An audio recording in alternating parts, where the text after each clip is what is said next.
We'll be shooting at these water jugs, distance 200 yards, with a .223, using a 55 grain full metal jacket, PMC bronze.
Walking up right now to the water jugs that were just hit at a distance of 200 yards with a 55 grain .223 full metal jacket, PMC bronze. Until I watch the tape at home, I'm not really sure yet what happened other than a lot of mayhem. Now here is the opening sticker on water jug number 1. It looks to be intact, so I don't think I hit perfectly on water jug number 1. This is that opening water jug, I believe. Again, I could be wrong. Setting this back up here, it looks like I hit him maybe just off to the side. And then the exit right there. Water jug number 2 and number 3 unharmed. The water jug on the 4th row got pushed over just from the energy that came through. Here's another water jug that just fell off, but no real damage came to him just from the energy that came through. And this water jug over here seemed like it got really torn up pretty badly. Maybe that bullet was already tumbling something fierce when it hit it. That is my best guess on that one. We'll be shooting at these water jugs from a distance of 200 yards using a 5.56 62 grain PMC X-Tac.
Walking up right now to the water jugs that were just hit at a distance of 200 yards with a 5.56 using a 62 grain PMC X-Tac.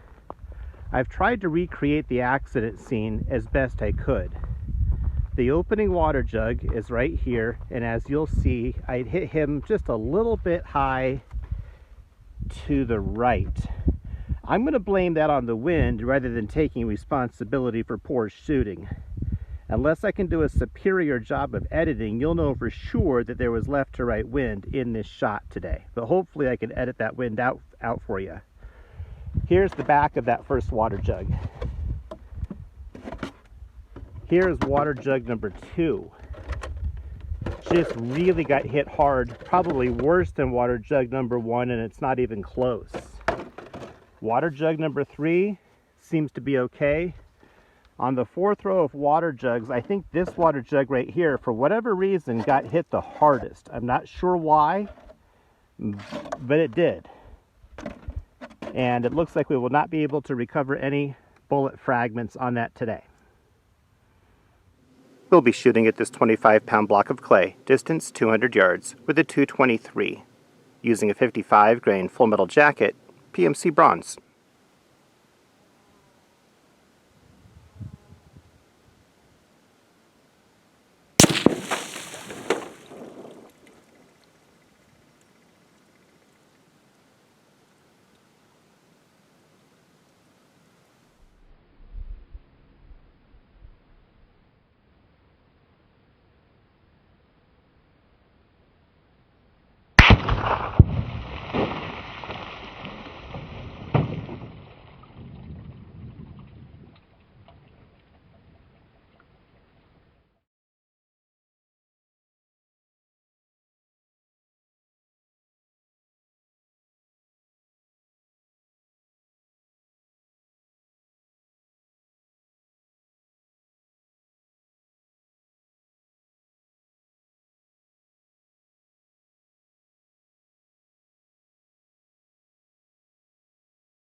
Walking up right now to the 25-pound block of clay that was just hit at a distance of 200 yards with a .223 55 grain full metal jacket, PMC bronze.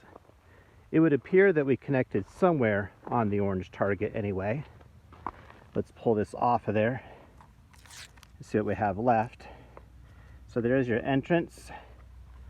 It definitely went through two water jugs. The first water jug in line right behind the clay, pretty well hammered there.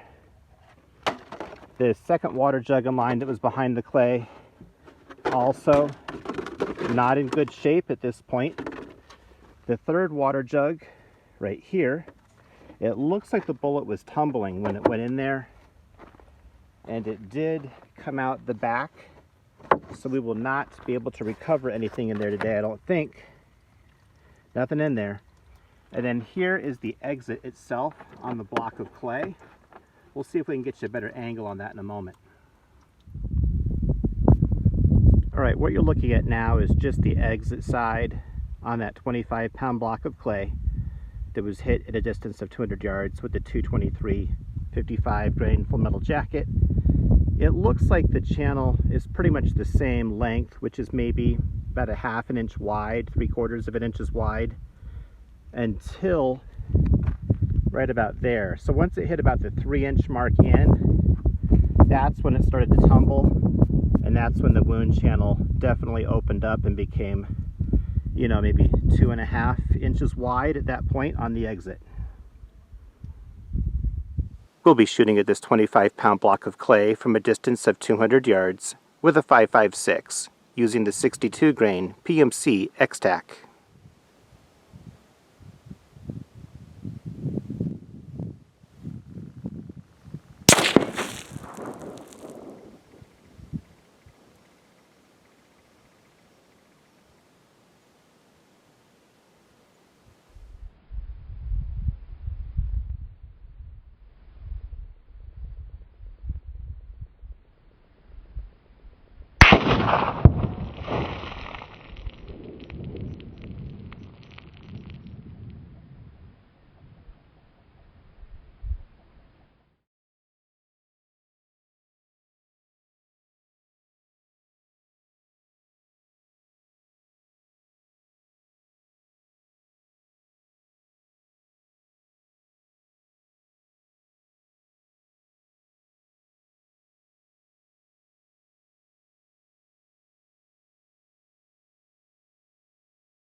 Walking up right now to the 25-pound block of clay that was just hit at a distance of 200 yards with a 5.56 using the 62 grain PMC X-Tack. Looks like we connected somewhere on the orange paper, so that's a good sign.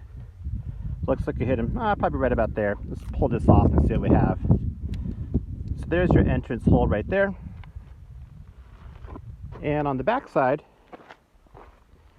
here's what we're looking at on the exit.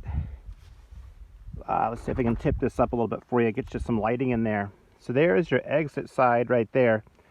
So it would appear that the bullet went in about 1.5 inches deep and then really started to open up at that point. Remember, that is a frangible round, and there's living proof of it right there. That's in relationship to my hand. Can easily, so let's just set this down. Can easily set my hand in there, and then on the water jug that was behind it, here's the water jug that was behind it. That was blowing up pretty good. The second water jug in line looks to be unharmed. The rest of them look to be unharmed. And on the bottom of the clay, not too much indentation on the bottom. What you're looking at now is just simply the exit side of that 25-pound block of clay that was hit from 200 yards with a 5.56 62 grain PMC X-Tack. You can see in relationship to my hand the size of it. You can see that it went in probably about 1.5 inches, 2 inches deep before that bullet just came apart and really opened up.